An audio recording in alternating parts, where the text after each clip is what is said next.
Hey y'all, welcome and welcome back. If you're new here, my name is Morgan, and here we do a little bit of all things creepy. But today we're going to be doing something a little bit different. I actually asked you guys over on Instagram about a week ago what questions you guys would have for me to film a Q&A, and I got some interesting ones, so I'm really excited to film this video. Now, follow me over there for sure. My handle is the same here as it is everywhere because I will be doing more Q&A videos, and I will let you guys know on my story when that is. But you can also comment any extra questions you have in the comments, and I will add them to the next video because I didn't do too many on this one, but we'll make the next ones longer if you guys like these videos. I love watching people's Q&As, especially like content creators that I really watch because I feel like I get to know them better. So that's kind of the vibes I was going for here. And you guys asked me some really interesting questions.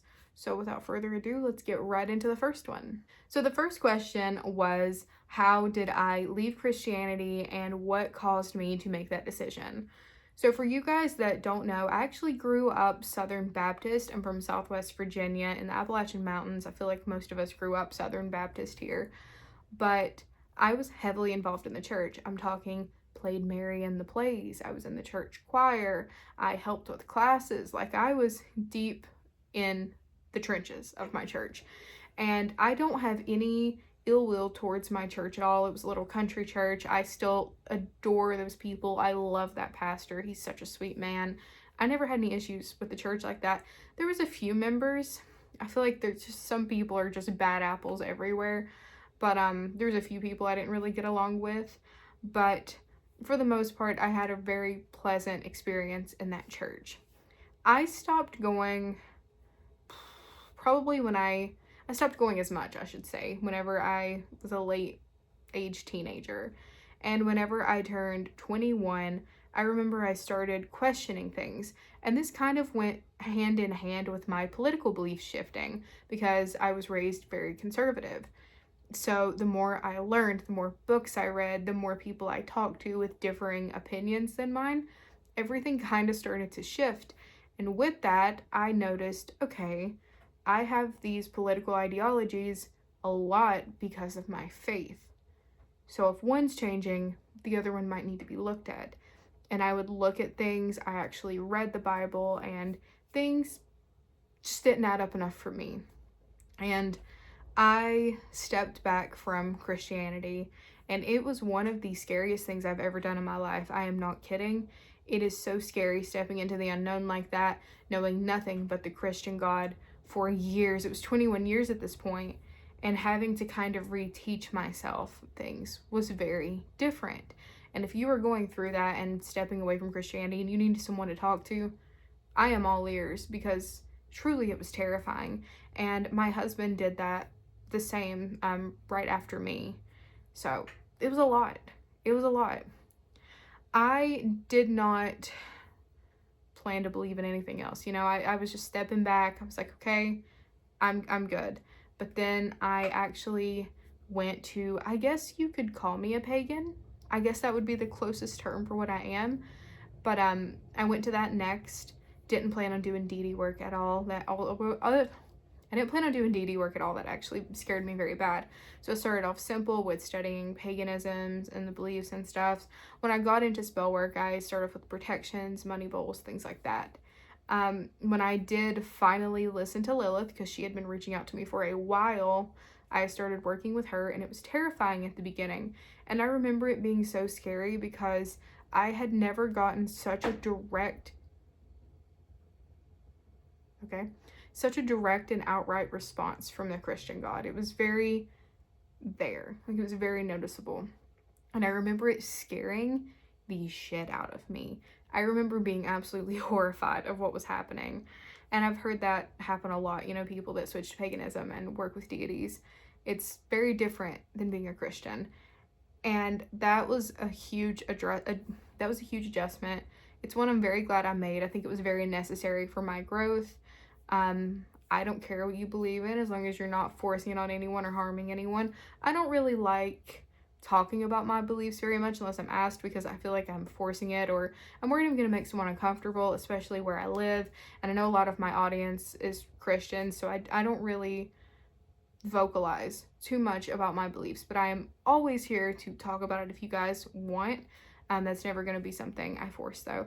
And I try to be really careful whenever I tell you guys, like I'll get a story and it's like, hey, how can I fix this? And it's like, well, you need to put your belief that something will help. You need to put your belief in something. And it, you know, so if that is dragon's blood incense for you, you do that. If that is a crucifix, you do that. If that's holy water, you do that. You have to fully believe it, and your energy can make anything work. At the end of the day, it really can. So I try to always be mindful and respectful, and I love when people are like that back to me. It doesn't always happen, but I get it.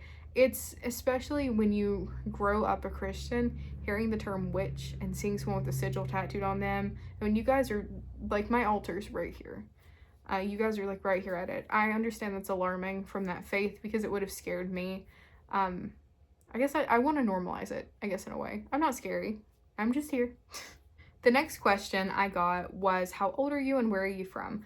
I am, at the time of filming this, 26. I'll be 27 on November 17th, and I am from Southwest Virginia. I was actually born in Tennessee, but I've lived in Virginia my entire life. Bristol for the majority of it. I lived in Lebanon, Virginia briefly with my then boyfriend, now husband, whenever we were in high school. So, been here forever. The next question I got was, what is your favorite horror franchise? And I feel like if you've been here for a while, you guys can probably answer this for me, but it is probably Terrifier. I feel like that's very controversial to say, especially for a woman. A lot of people think those movies are very misogynistic. I'm not one of them, but hey, you think what you want to think. I get it. It's fine. I love those movies. I adore David Howard Thornton. I think he portrays an incredible clown, and I will support that man wherever he goes, and he happens to be in Terrifier, and that's like my favorite movie. I love those movies. I have his handwriting, David's. I don't know if you guys can see it from here. I had him write this for me when I met him in 2023 and had it tattooed. Art actually writes this a few times in the movie, so I wanted it tattooed on me. I have a huge portrait of Art the Clown on my calf, and Spencer from Ice Nine Kills wrote a lyric from a work of art for me to get tattooed as well, and it's right above that tattoo. I love these movies. They're the best. But other than Terrifier, I guess the close second after that would be Scream. I have Ghostface tattooed right here. I'm sure you guys have seen it. I'm sure you guys have also seen these too. You probably don't know what they are. But this is a writing from Skeet Ulrich. But this is actually a quote from Skeet Ulrich. It says, "You look like you've seen a ghost," and he signed it Billy. So I got that tattooed when I met him. And on this side, you guys are definitely not going to be able to... Do you see the writing right here? It says, "I'm feeling a little woozy here," and Matthew Lillard wrote that for me, and I got it tattooed. So Scream, definitely a close second. You can tell I like the goofy slashers. After that, probably the Strangers franchise, and then The Purge. The next question I got was, is there a haunted location that you would never ever visit, and why? So, in terms of it being, like, scary, no. There's nothing I won't do. The one that I had apprehension on visiting, I did, and that was the Bell Witch Cave. I was very terrified of going there, but equally as excited, but I did that. So, I don't really feel like that anymore. But on a moral ground, I don't ever want to investigate a plantation. I don't think people do paranormal investigations at places like Auschwitz or anything, but I would never do that. Plantations just make me feel strange. I just feel like me looking the way I do should not be going there and antagonizing spirits. That just seems really tone deaf, and it's not something I ever want to do. I used to feel like that about cemeteries. I've recently opened up. I think there is a way you can do it respectfully. You just have to set your intentions when you go in to make sure that the spirits there know that they do not have to interact with you if they don't want to. The next question I got was, what is your favorite book? Which was really fun. I actually started off this year talking about books a lot because I had a goal to read, I think it was 50 by the end of the year. It might have been 100. Did not meet that goal. Got stressed out these past like 2 months. I started Kamala Harris's new book, did not finish it, and I started Slewfoot and did not finish it. And I never just don't finish books. I just haven't had the time to read. I haven't had the energy. I lost my drive to read, really. But I think I have different categories for books. My favorite, like, dark romance books are probably the Little Stranger, Little Liar duet. by Leah Rivers. I think those are my favorite. Don't jump into those with dark romance. If you are new into it, do not start with those.